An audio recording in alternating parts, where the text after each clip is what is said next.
This is CityCast Twin Cities. I'm Sean McPherson, and here's what the cities are talking about. Sam, you can only have one hot sauce for the rest of your life. What are you taking?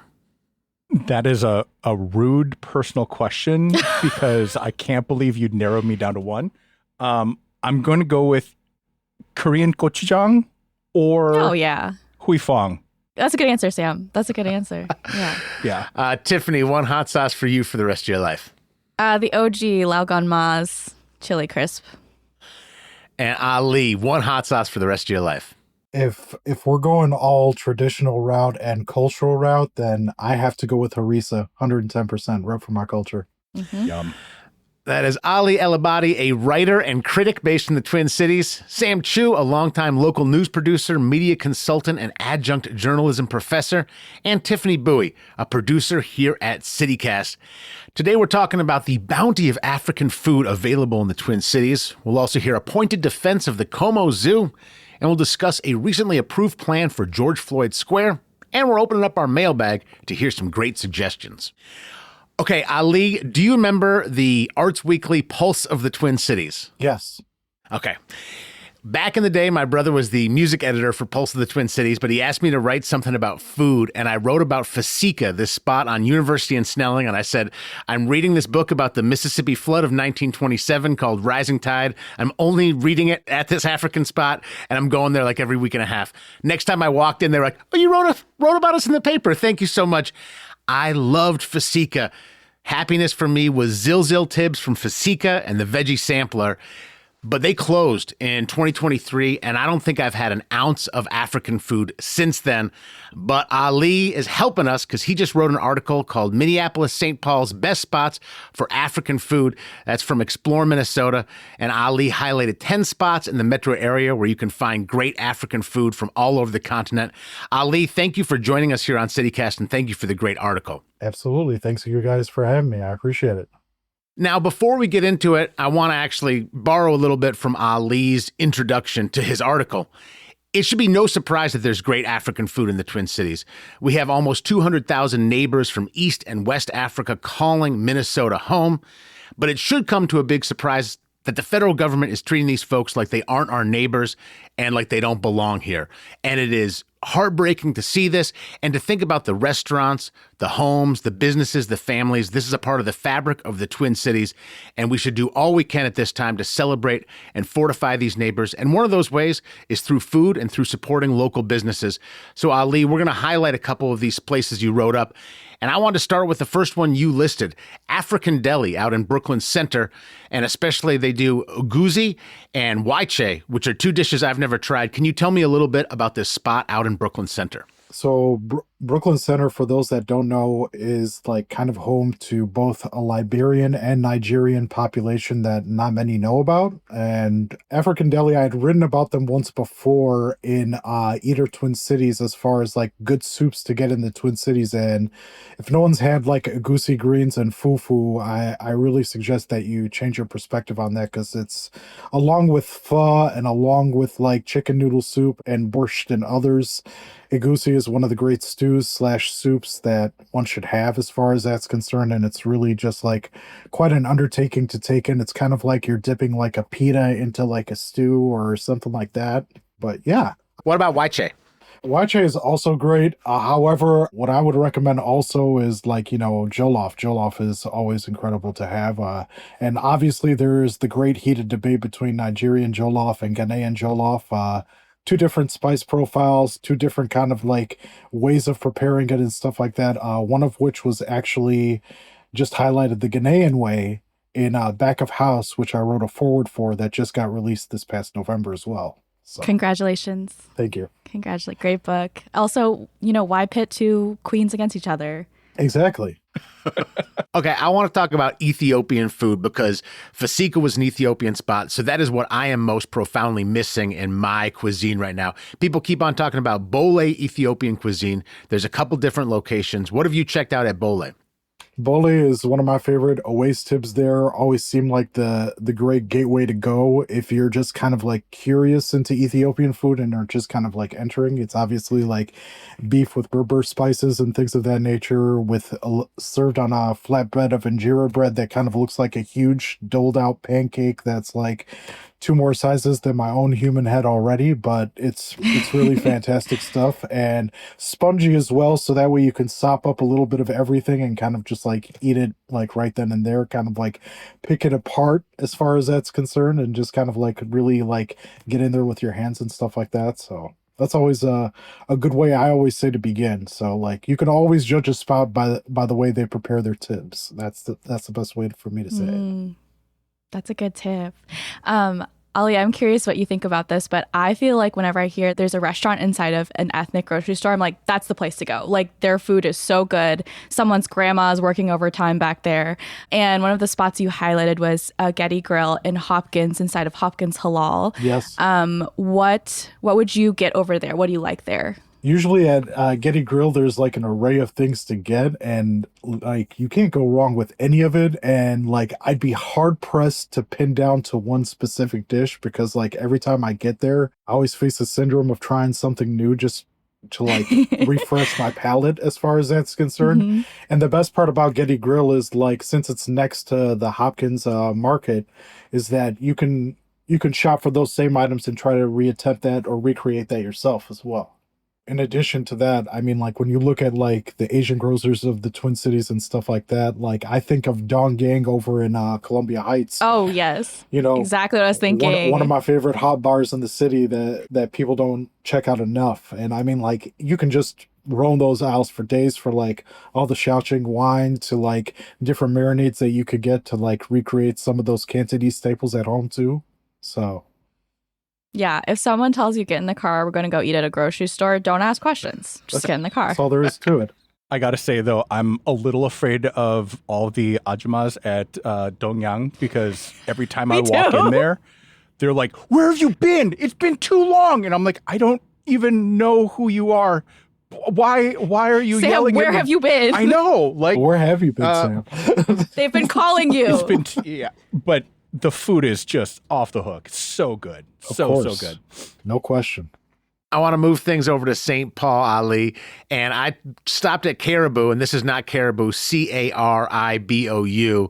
This is Caribou, Karibu, which is on the east side of St. Paul, and I went swimming with my, at the time, 3-year-old at the East Side Y, and then we stopped there, and the dude working there walked us through all these delicious delicacies and exciting food, and then he hit cheeseburger, and my 3-year-old was like, cheeseburger. And I was like, all right. I was like, okay. And you know what? For what it's worth, they also have a killer cheesesteak there too, if I'm not mistaken. Ooh. I saw that, and a chopped cheese. So it's clearly like they're meeting people where they are and bringing a lot of cool food. And I tried the samosas, which were spectacular. But you mentioned like a goat dish. I think a lot of folks, like I've eaten very little goat in my life. And I think a lot of folks go, oh, an animal I haven't eaten, it's not going to be delicious. I've had some good goat. Can you talk about this goat dish at Caribou and maybe the presence of goat in general in a lot of these cuisines? Well, I think goat is very present in like West and East African cuisine as well. I know that like for us in the Middle East, like it's more so present in the Gulf because they tend to prepare more goat than we do. And, you know, it's obviously dependent upon the region. It's a different spice profile depending upon how they prepare goat. I mean, like also to a large credit, Haitians also prepare goat as well, and they have a very different preparation and method for when they go about it. But like, you know, they tend to include a lot of peppers. It won't be like super spicy, but it will have a certain kind of like kick to it that's actually really flavorful and stuff like that. And on a bed of rice and stuff like that, it's just like a perfect meat that's not super gamey like in the way that lamb may be. I guess that's the best way I could put it to you. Or like in certain like First Nations, Native American stuff, bison can also be kind of like a good gateway as well to like, you know, people who are like not familiar with like, you know, having buffalo, things of that nature, because like they use everything from the animal to kind of like make certain dishes and things of that nature since they lived off the land and stuff like that. So that's a great way to describe it. Yeah. Goat is awesome. I love it. especially because it's always stewed and super rich in sauce. But are there any good vegetarian options? I thought you mentioned a place on Franklin. Yes, Lulu's Ethio Vegan. I've highlighted them once before for Eater, and it was started by a daughter who actually is vegan herself. So she's very mindful of the way that she prepares these and stuff like that, and tries to stick as close to, you know, Ethiopia's flavor profile as possible with most of the vegan dishes that are offered. So they're really fun vegetarian/vegan takes on like a lot of the dishes and stuff like that. Like imagine like Tibbs replaced with mushrooms and stuff like that. So that's a really good way of kind of like looking at it. But like it really helps like a lot of the Berber spice profiles kind of like stick to the vegetables a little bit more, which I really find very fascinating, as well as like the different ways in which she kind of like shows off the proteins and stuff like that to kind of like really give it the feel that it's like you're having Ethiopian food, but it's also like you don't have to worry about if you have vegan tendencies and stuff like that, like about the meat profile in those options as well. So like you can pretty much select anything and everything there, and it's really great. And I always find that's always good to go with a group, is because like especially if you have like a group of like vegan homies who kind of match your same dietary beliefs, that you know, that's a good place to experience for all of you to just try something different. Can I ask, maybe this varies by restaurant, but are these served family style or individual portions? It depends upon the restaurant that you go to. Some like Bole and Urte Ala and things of that nature will serve very individual. Same goes for Mama Sophia's Kitchen and stuff like that. However, like you go to a spot like Dilla, you're going to a spot like that with a group, especially on the Cedar Riverside area, you know what I'm saying? So I always say to like have each of your table get like a little bit of everything, and they're pretty good about serving it on injera to the point where it can accommodate most groups and stuff like that. So like I always find it that Dilla is always an excellent place for family style if like you're taking a huge group with you and stuff like that. That's great to know. You don't want to pull up and order one thing and your waiter's like, just for you? Yeah. That's just for you? Yeah, my pro tip was I always dated ladies that did not want to eat with their fingers, and I'd be like, "Don't worry, I'll eat it all." Like I would just we'll get this veggie sampler, and you could like just pick at the little bit of spinach, and I will go in full lentil and get involved. So That's right. You're just here to make me look like I'm not over ordering. Ali, let's take like my 3-year-old but flash ahead 10 years and still doesn't have a super developed African palate. What do you think is like the best? Go try this first in the Twin Cities for somebody who hasn't dipped their toe into African food yet. For someone who hasn't dipped their toe into African food, I always say Afro Deli is kind of like the gateway. And Afro Deli, you know, has multiple locations across the Twin Cities. They'll do stuff that's kind of like a hybrid of just like both Arab stuff and a little bit of African stuff that's kind of like a good spice profile. At least get them used to the spices that are used the most within like East and West African food, and then kind of like build upon it from there. That's always the good way, because that way you can figure out what they like and what they don't like, what they're gravitating to, instead of just going straight for the cheeseburger.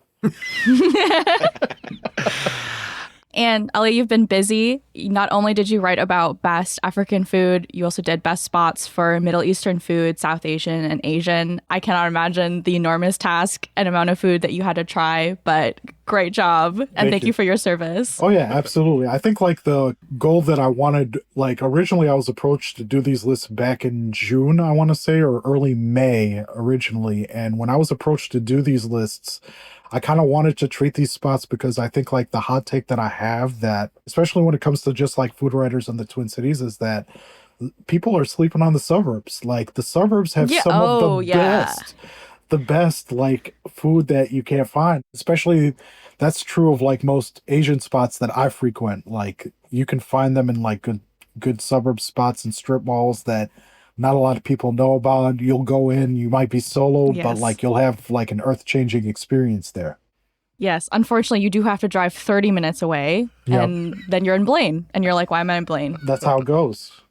Ali, we really appreciate the writing you've done, again, not just about African food, but about music and about so many other types of cuisine, and you do great work. We really appreciate you joining us on CityCast Twin Cities. Hopefully we'll have you back in the future to talk more about your writing, but thank you for this piece, and we really love featuring it today. Absolutely. Honored to be here. We want to hear from you, listener. What's your favorite spot to get African food in the Twin Cities? Let us know by texting or leaving us a voicemail on the CityCast Twin Cities hotline. That number is 612-217-0637. You might hear those suggestions in an upcoming mailbag segment. There's more news to discuss. Before we do that, we're going to take a quick break.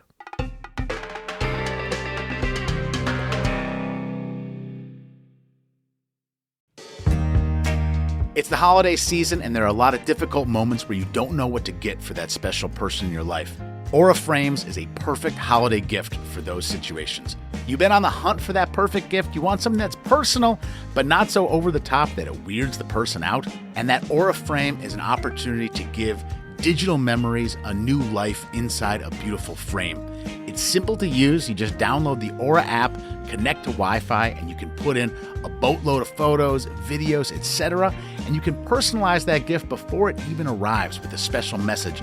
And it comes with a gift box. It just communicates that you really care about the person. So don't wait. You can win the holidays this year with Aura Frames. And for a limited time, you can save on the perfect gift by visiting auraframes.com and getting $35 off of Aura's best-selling Carver Matte frames. These frames were named #1 by Wirecutter, and when you use the promo code CityCast at checkout, you get $35 off. That's auraframes.com with the promo code CityCast. Now, this deal is exclusive to listeners, and frames do sell out fast. Order yours now to get it in time for the holidays. And be sure to support the show by mentioning us at checkout. Terms and conditions apply. Anytime you tell any story in the Twin Cities about zoos, people always ask, Minnesota Zoo or Como Zoo? And there's some attitude on both sides of this discussion. People love to share their opinions. You're wasting your money with a membership to the Minnesota Zoo. Como Zoo is free and it's awesome. Or folks go, I don't know, for me, I like the Minnesota Zoo. But listen, the Minnesota Zoo is down in Apple Valley. It's significantly more bougie. I mean, it costs money for one thing. And some people like to dunk on the People's Zoo, the Como Zoo in St. Paul. But we are in a no dunking zone when Sam Choo is in the building because he believes in the legendary Como Zoo. Sam, get that zoo rant going for us. Okay, so I have to say, in full disclosure, I have a daughter who may or may not have worked for the Como Is it Zoo. or not? Is it, Sam? She did up until the summer. Now she's away at college. But the Como Zoo has always been a beloved place of mine since I was a kid. Been visiting there since they had the bear walk way down in the back that you can't even see anymore. Like it doesn't exist. And then I, like had been mentioned in an earlier episode, had a span of years where I felt really bad about going to the Como Zoo because the animals were in smaller enclosures and they didn't seem as perky and happy as I thought maybe zoo animals could. But the takeaway is, now that I have the insider info, the Como Zoo is actually a lovely retirement home for zoo animals. Oh. The reason why they're not running around is because they're mostly geriatric. No joke. So like Neil, the polar bear, he's like one of the oldest polar bears in North America in captivity ever. So like he is an old guy. And when people are like, but I used to watch him like doing somersaults in the water and having fun and walking around. Well, he's really old now. So give him a break. And the other animals that are there, they're also either in recovery, so they can't be re-released in another place, or they've been otherwise wildlife rehabbed, but they're all part of the AZA, the American Zoological Association's like breeding program to make sure that the biodiversity pool is expanding or at least not shrinking. So all the animals there are still getting it on. They're still like adding their genes to the pool. But they're also just like relaxing, kicking back and enjoying their time just watching the days pass. Oh, okay. Breaking the fourth wall a little bit. I asked to be on today's episode because when we did an episode about best places to like trip or get high, yep. And someone brought up the zoo, I said no because zoos make me very sad, and they stink. Sorry, that's just kind of what happens. I mean, legit. Yeah, they do. But This does change my mind. I wish that perhaps they do, and I haven't been paying attention. I wish that Como Zoo would advertise themselves as an animal retirement home because I would cut the animals a little bit more slack. And I would feel a little bit better about going there because they're living their best lives. Right. You know? Yeah, I think that that's something that could be in the signage or someplace so that people could actually see and know that they're visiting the golden acres of the zoological world. But, you know, the fact that they're at least there and providing that public service and making it for free is a nice thing. And it's great for families. And so now I no longer feel any guilt visiting the Como Zoo. I know that when I'm there, I'm supporting the retirement of animals from all over the world to now live in Minnesota and bring smiles to children's faces and hopefully fewer sad frowns to adults that think that it might be a little bit less than awesome. Just put up a sign that says he's old, leave him alone. Right? They're the St. Paul Saints of the zoo world, right? Like sometimes you get those baseball players that can't quite hack in the major leagues anymore, and they go out there and they're still great to watch, and it's affordable, it's enjoyable. Sam, this is a great reframing of some of the misgivings of Como Zoo. But I got to highlight, did your daughter, who may or may not have worked there, ever come home so stinky where you were like, I'm sorry, we're going to hit the showers before we have dinner situation? Luckily, no, but she did have a coworker who slipped and fell in a big lake of animal poop. Oh my God. So they had to hose him down, and it did not work. It was not enough to get all the stink off, and that kid I would never ride in that kid's car ever. I don't think it would be a thing to do. Spray him down with Axe. Yeah.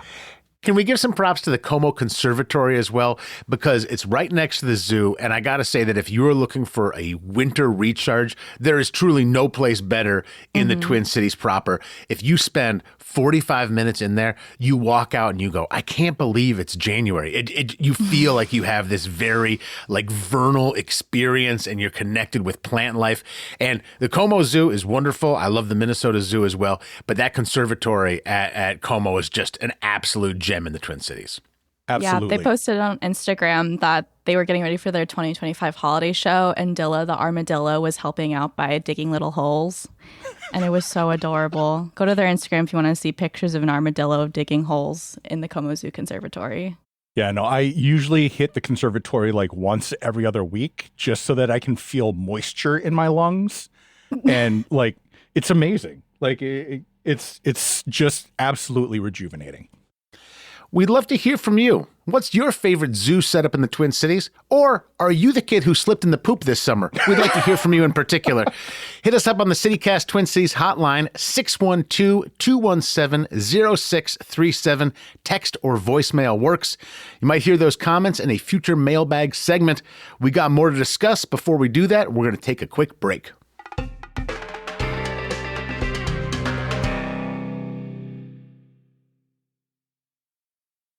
George Floyd Square has been a historic location since the murder of George Floyd, and it's also been a very controversial location because the future of this area has very much been contested by city council, by the mayor, by community stakeholders, and by business owners in the area, as well as by residents of the area. And there's a new plan for the redevelopment of George Floyd Square, which is nearly identical, or in fact is identical to a plan that came out a year ago. A year ago, it was rejected by the city council. Now it has been approved by the city council. And for those of you who are curious where this is located, it's at 38th and Chicago in South Minneapolis. And I think we can count this as good news that there's some progress on the way, but it's not a slam dunk. So I want to talk about this a little bit more. So, Sean, what is your take on what took this council so long to decide on a plan for the redevelopment there? My biggest, 10,000 feet view on this is that no one knows exactly how to do this. You can't say, what did Atlanta do when an absolutely, generation defining murder happened on a particular block? There's not some sort of you can't just go oh, how did LA handle this? How did this handle? This is a one-of-one situation, which is how do you honor this person who was murdered, this moment that changed our country for forever, changed the world for forever. Yeah. but also accommodates an area where folks want to memorialize this, but also it's in the middle of a city. And so I think there's just so many stakeholders that it took a long time. And in some ways, the city's done some things right. Since 2021, they've been surveying residents, knocking on doors, holding meetings, trying to find out what should happen at GFS, or George Floyd Square. And a lot of the folks who responded said they did want vehicle traffic to continue flowing through the intersection. And then we flash forward to 2024, and city staff have this design that they say reflects community feedback, but then they get a lot of pushback from residents and activists who say they don't want cars to just go through business as usual at this place that is truly of international attention at this point. And City Council 1 year ago said, let's delay construction so the city can consider a plan that shuts off traffic on the north side of the intersection and creates a cul-de-sac and a pedestrian plaza there. But local businesses are going, we don't like this pedestrian plaza idea. Sam, even as I'm running this through, the answer is kind of in the details, which is that anything that works for somebody doesn't work for another interested party that really cares. But the city council has kind of been in a flurry of activity at the moment, and a lot of city council members changed their votes that were against a plan 1 year ago to being positive for a plan 1 week ago. So they voted 9-4 in favor of this plan that lets cars through the intersection. And Mayor Fry is happy about this because he thinks that car traffic is necessary for this intersection. So it's a win for Mayor Fry. A lot of the city council people are sort of saying, this is our only option. Our hands are tied to an extent where we just want to get something moving in the right direction. Thanks for that rundown, Sean, and shout out to Estelle Tamar Wilcox from NPR for breaking this down for us. I am still a bit confused. I thought the area around George Floyd Square was already open to car traffic. I have driven past the Fist statue and passed by the memorial. So I'm kind of confused as to what is actually changing in this redevelopment. There are some things that are changing, but you're right, Tiffany. Traffic does flow through the area, and this is more a sense of going, yes, that's the plan going forward as opposed to that's the temporary situation. So the redevelopment plan is going to formalize it and provide some more permanent infrastructure for these memorials. Because as you mentioned, that large Fist sculpture, it's sort of just out there. And this would actually create a little bit of protection. And the spot where George Floyd was murdered is going to be protected and no cars are going to go over it. Again, though, you're right. Currently, folks are already driving through that intersection. So the things that are going to change is that the space is going to be more flexible for public use, and the streets are going to be able to be closed easily for public events and gatherings without affecting traffic when they're open. And interestingly enough, some of the city council folks are saying the regular permit fees that you might have to pay to shut it down to traffic, that shouldn't be applicable at 38th in Chicago. They're also going to try some traffic calming treatments, narrower lanes, and raised crossings, which means you're going to see a lower miles per hour as people go through, and expanding sidewalks and ADA improvements for accessibility for an area that is frequently visited by people, as mentioned, from all over the world. And right now, buses do not run through the intersection, even though cars do, and that is going to change in this new approved redevelopment plan. Yeah, restoring bus service does feel like sort of the final city stamp of approval. They are Metro Transit buses, but the city being okay, now we can have buses go through. Feels much more official than having sort of concrete blocks to sort of vaguely be you can drive here, kind of. So when are they actually going to start construction, Sean? They'll start it sometime next year. And I am curious why this suddenly hopped into gear. Okay, so we haven't been able to decide what to do with this intersection for the better part of 6 years, or the better part of 5 years at this point. And now city council is in this flurry of activity to get things going. I've seen more out of the city council in these past couple weeks than I've seen in maybe a half year generally. And yeah. I'm just wondering, is this one of those situations where some folks are leaving city council, they're in their last final days, lame duck, whether they were running again or not? Is this just city council getting a whole bunch of stuff done before they leave, somewhat while nobody's looking? Do you think that's why all this stuff is happening right now?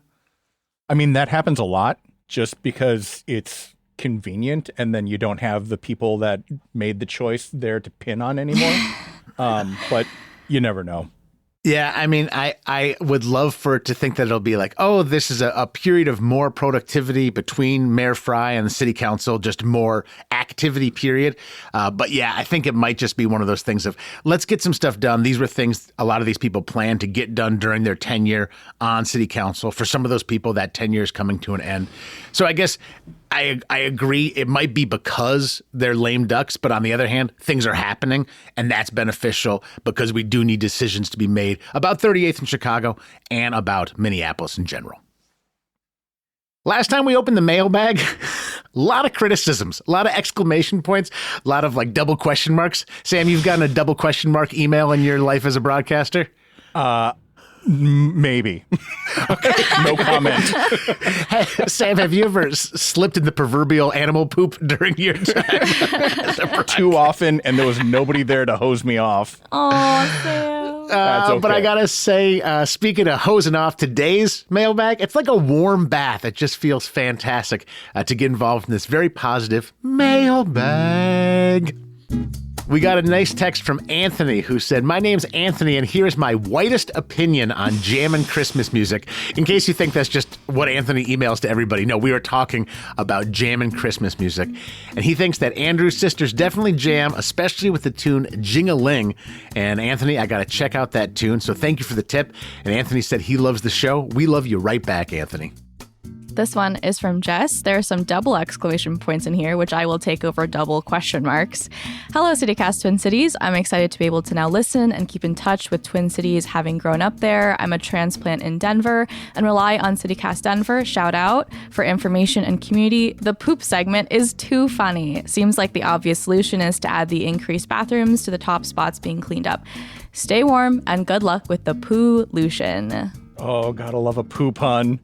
And this one is from your texting buddy, Rich. Thanks for the interview with President Shelley Buck and the Excel ad about the powwow. I'm excited to hear more Native voices in the Twin Cities. Thanks for using your platform for this. We got a nice DM in the Instagram from Leisure World, which is an apparel shop, a thrift shop, I should say. And the owner of that shop is Joe Gaiwonia. And he said, super glad to have finally figured out where Sean landed after Jazz 88. Yes, Joe, that was my previous gig, and I'm very glad to be here. And Joe writes, I was devastated after he left, but now the sorrow has turned to joy. Congrats on the new venture. Sean brought an already awesome radio station into an amazing one. Very much looking forward to all the work y'all are doing on here. So first off, Joe, I am blushing. Tiffany and Sam can confirm. I'm getting red in the cheeks. It's nice to hear those kind words. And this is also an awesome opportunity for me to give some love to Yancey Jameson. Yancey Jameson, who is now the music director and afternoon cruise host over at Jazz 88. They are doing an awesome job. Yancey, welcome to Jazz 88. Joe, Leisure World, welcome to CityCast Twin Cities. And as always, our inboxes, our phone lines, our DMs are open for all types of exclamation points and question marks you want to send our way. And thank you so much for listening.